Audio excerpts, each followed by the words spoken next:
squaring off with his current deputy chair, Loyiso Masuku, who's also the MMC of Finance.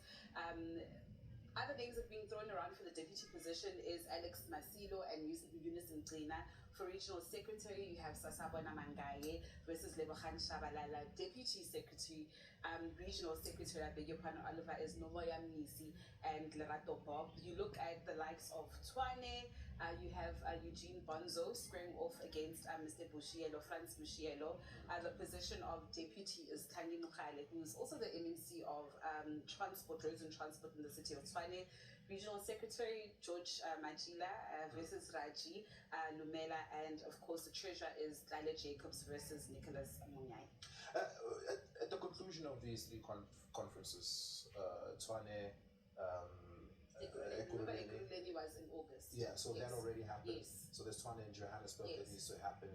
Does it paint a picture for us where the province is going for the ANC's elective conference, and of course when that takes place, and where that might lead to when the national picture begins to take shape? It definitely does. And I mean, remember we covered the ANC roll call quite extensively, and remember the ANC wants to put in measures where they will actually now monitor the various municipalities, somewhat taking a model of, what Gauteng actually has in terms of the barometer. Now, we heard the Secretary General of the ANC, Mr. Fikile Mbalula, saying that each municipality will be monitored and the performance thereof.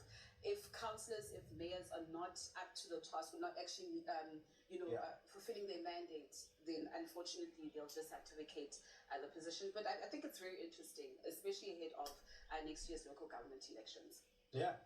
Is it still as competitive given where the ANC is electorally?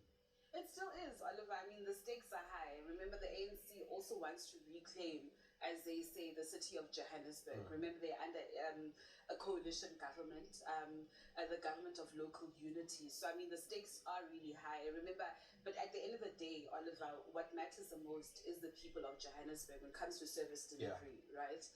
Put politics aside, are people getting the water that they need, abolition facilities, electricity, and all of these things? I mean, some people in the north of Johannesburg haven't had water for the last 3 days. You're also tracking the Matlanga Commission. Matlanga Commission is coming up.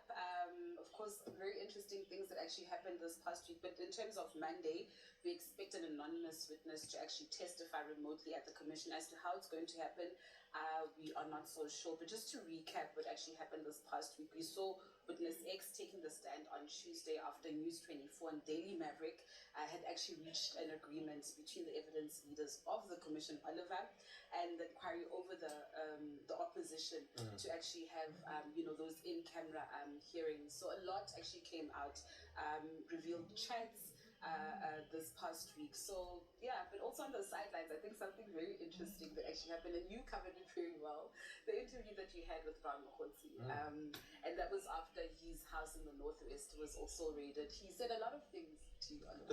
The most shocking of it was that he claims to have the necessary authorization to access state crime intelligence information, and he told me, I'm not Matlanga, he won't tell me what the basis of that authorization is, and I'm hoping to hear that come up either before the ad hoc committee or the Matlanga Commission. And of course, he will be appearing at the Matlanga Commission. We're not so sure when though, but yeah, these are just some of the stories we have on our radar. Natasha Phiri, thank you so much for that. Really do appreciate it. Natasha Phiri.